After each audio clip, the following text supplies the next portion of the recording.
Hi. Hello, hello. Hi, welcome back. Welcome back, welcome back, welcome back. This is going to be the last final parts of your reading. Hello, everyone. I'm Kelly Jo, Sunshine Joe 420 here on YouTube. Kelly Jo Monahan everywhere else. How are you? Hi. Okay, so this is a birth chart reading, a personal birth chart reading. If you're interested in getting your own birth chart reading, I have people message me all the time. Please, please, please check the link in my bio. I will also drop it in the comments of this video. That is where you can do like a birth chart request reading. That's where you can find my other socials. Like, please look at the link tree in the bio for your personal reading. This is Astrology 101. I'm Kelly Jo. So we are going to dive into the last part of a birth chart reading. This is for my dear friend, love, sister, Amy. Amy is a sun in Aries, a moon Capricorn, Mercury in Pisces, Venus, Aries, Mars, Aries, and now we are going to talk about this video. We are going to break down her Jupiter, her Saturn, her Uranus, her Neptune, and her Pluto. And then we are going to talk about her Lilith and her rising in the very last video here. But we're going to get those both uploaded tonight. Again, thank you so much for coming back. Thank you for allowing me the time. I do say to everyone that I'm a mom of five. I'm currently running 3 different businesses right now, trying to just make all things work. This really is what lights me up, lights my heart up, and I just love doing it so much. So please reach out if you have questions, and let's go ahead. Let's begin. Okay. So Amy, we are going to talk about we're going to talk about your Jupiter in Libra. So Jupiter is the planet that is all about luck and expansion, grace, fortune, all that kind of good stuff. Who doesn't love that? So Libra, the expression for Libra is I balance. Let's go. Oh,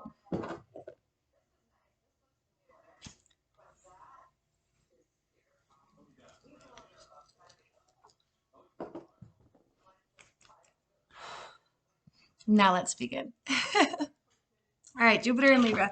If you see me looking down, y'all, this is just at my notes that I have taken. When you get a birth chart reading, you do get these notes, and then of course this video for life. So let's go. You attract the most good fortune when you are fair-minded, you're treating others with equality, bending without being a doormat, and being gracious. You need to use your talents to promote and add value and balance, which is the expression for Libra, in this life. That is what you were born for. That is what is really going to like catapult you to the next level. Use your talents to promote and add value. You truly value your people and the relationships that you have with them. And that is, we love you. We value you. Thank you for that.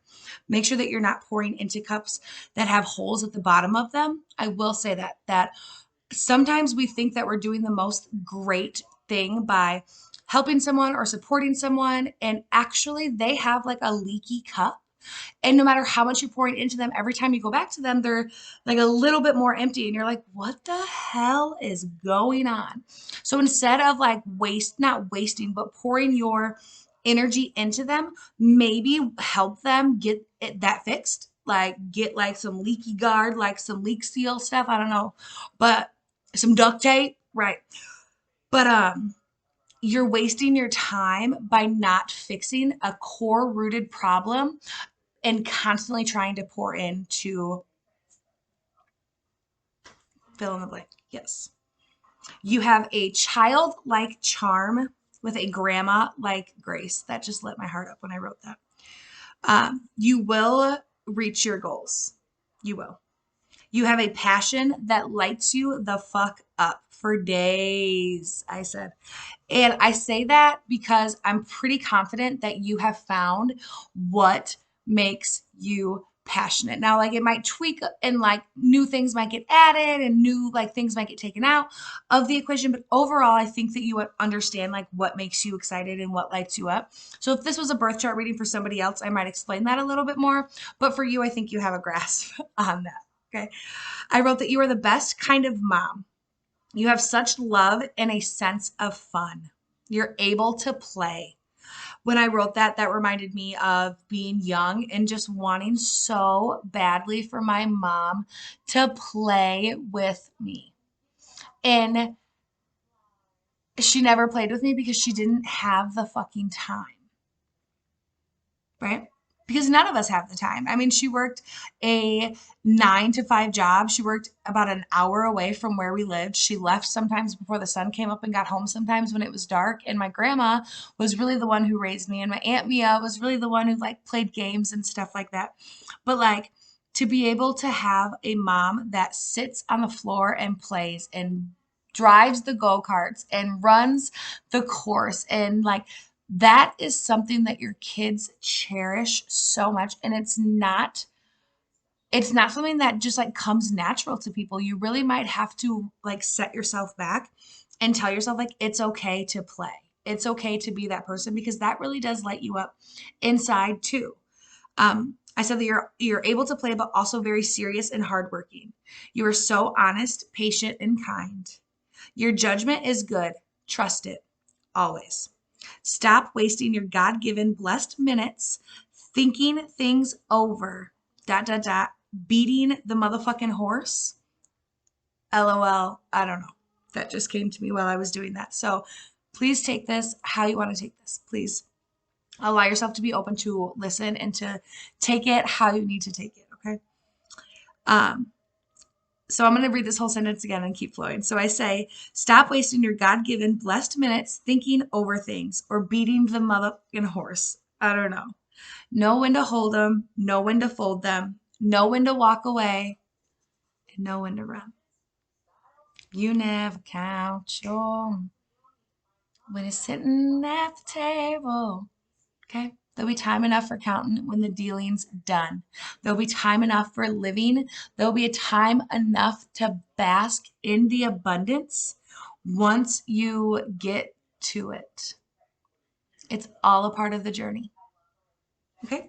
So that is going to conclude our Jupiter in Libra. Let's move on. Now we're going to talk about your Saturn.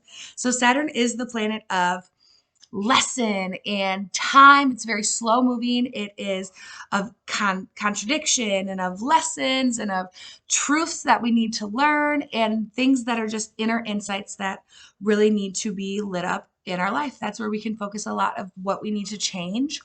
We can focus that on Saturn if that's something that we need to ever do. So your Saturn is also in Libra. Again, the expression for Libra is I balance. Let's go.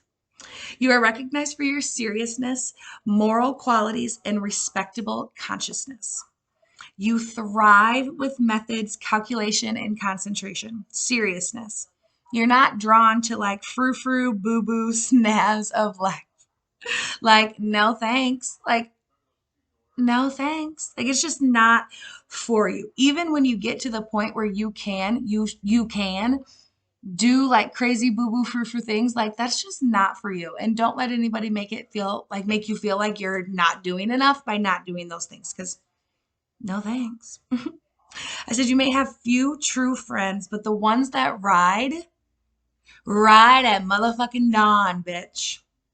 You have riders. You have people in your life that love you so fucking much and that are also growing and vibing on the same level. And those are the people that you need to focus your time on. If there's somebody who's not doing those things and you're still giving your time and effort to, they got a hole. They got a hole, right? Yes, I said serious is okay, but it's also very human and very okay to slow down every once in a while and smell the flowers. You are not above the mass, you are only ahead of it. Oh shit. But for real, you are not above the mass. You are not at a level of the collective where you have to feel like all eyes are on you like this way. All eyes are on you this way because you are going. It's who you are. It's your Aries energy. And anytime that you are in the like not forward, like upward motion mindset of like getting, not going, that is when you're really going to feel like struck. That's when you're really going to feel like the pull in what you need to do. Like you just like always trust that your intuition is always right.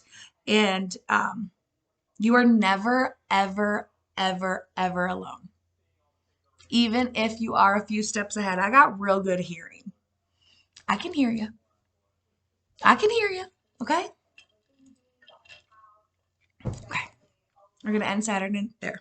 Now we're going to go to Uranus. So Uranus is the planet that comes after Saturn and is the opposite of the planet. So when you go through Saturn, that's the time, that's the lessons, it's all of that.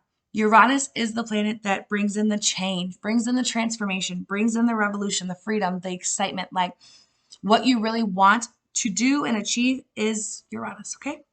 Uranus placement is in Scorpio. First Scorpio placement here. So your Scorpio in Uranus, the expression for Scorpio is I desire. I said, you're a little smarty pants. You love research, inquiry, and investigation. CSI kind of bitch, okay? You're sensual and passionate. Your independence is crucial in work life, not because you don't want people, but because people can't keep up with your ever-changing and undisciplined ethic, which is okay. That's okay. Self-discipline is key to full accomplishment. Okay? You are a freedom-loving, action-thriving, ever-changing energy. And then like personal work balance freedom, like it's very, very important. You're not an employee. Thank God that you're here where you're at, because thank you, Jesus. That's where you need to be. Your work area is probably normally a little messy, and a lot of people might think like, oh my God, it's like chaos. But the number one lesson that you have to learn here is that chaos is not something that we always create. Sometimes we find ourselves in the like whirlwind of essence of chaos from decisions that people we love have made, from decisions that we made a long time ago, from things called karmic debt. And chaos is not something that we need to focus our energy on eliminating, because it's not possible. You need to understand that you are in control of you in the chaos. You control your chaos. You control the storm. You control the volcano. You control the hurricane, whatever you want to imagine it to be. It is all you. You have to be able to like close your eyes and feet planted, grounded in who you are, what you want, where you're going, how you're feeling, and know that like you are as sturdy. You are so strong. You are in control of all things that are you, all things that come from you, all things that dwell inside of you.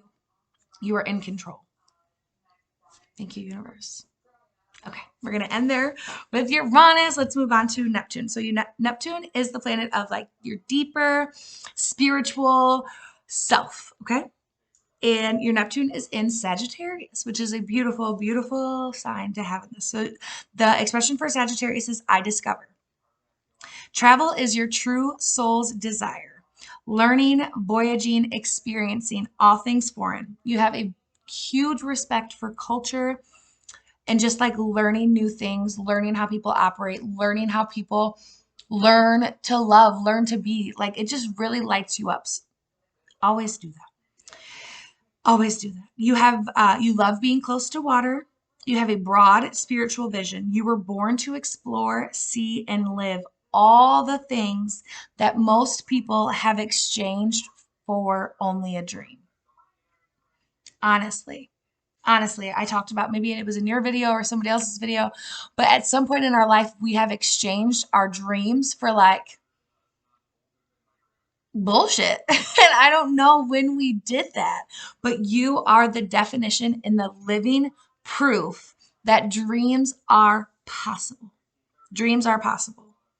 Never stop knowing and believing that you are living the dream, the life that you used to only play and like dream of. It's yours. Thank you, universe. Right? Yes. Excuse me. I said the world is waiting for your sparkle. Go let it sprinkle it out like let it sprinkle. Never stop growing, never stop learning, never stop being bigger. You are a true inspiration. Thank you, universe. Thank you, universe, for you. Thank you, universe, for Amy. Okay, one more, and then we're going to end this video, and then we're going to come back with the last part. So the last one we're going to talk about is your Pluto. So Pluto is the farthest planet away from the sun. It's the darkest planet. It is the planet that is of transformation, is of darkness, is of death. But of death is birth. And that is what I really try to make people focus on, is that it's not something to be fearful of. Sometimes things need to die for new things to grow and be born. It's just the way of life. And as soon as we understand that and accept that, that's when like true power lies. So your Pluto is in Libra. Libra, the expression for Libra is I balance. I have that you are always looking for new ways to relate to other people. You're pouring too much energy into this obsession of succeeding without allowing any sort of compromise. Like with roofing, like you have to allow some sort of like bend when you're building the roof. Listen to me, right? That's because the foundation of this house is going to change over time. There's going to be weather, there's going to be things. And this roof, the foundation of this roof needs to be able to take that. And when you are getting hit with like things of life, you're not allowing yourself to like take that and absorb it and allow it to kind of like shock flow through your body. It's like a ooh, ooh, ooh. And you have to allow compromise. You have to allow growth and compromise into your success, into your journey of success. It's not always going to be the way you thought it was. And you know that. We all know that. But it's still really, really hard to understand that compromise is a huge part of winning. I said, even the sun and the moon balance and take turns in the sky. Balance is healthy and strong. Only when you stop trying to control the outcome and start focusing on the leverage that is needed and that you're giving for success will you truly succeed. The only way to create the future, or the only way to control the future, is to create it, which you are doing. So if you truly feel within your soul, within every ounce of your being, that you're doing what you need to do to lay the foundation, to lay the work for the future, then you have absolutely nothing to fear. Mic drop. All right. That's going to be the end of this video. We're going to come back for your last two. So we're going to talk about your Lilith and your rising. So come back for the last part. Again, I'm Kelly Jo. Check the link tree in the bio. Okay, we'll be back.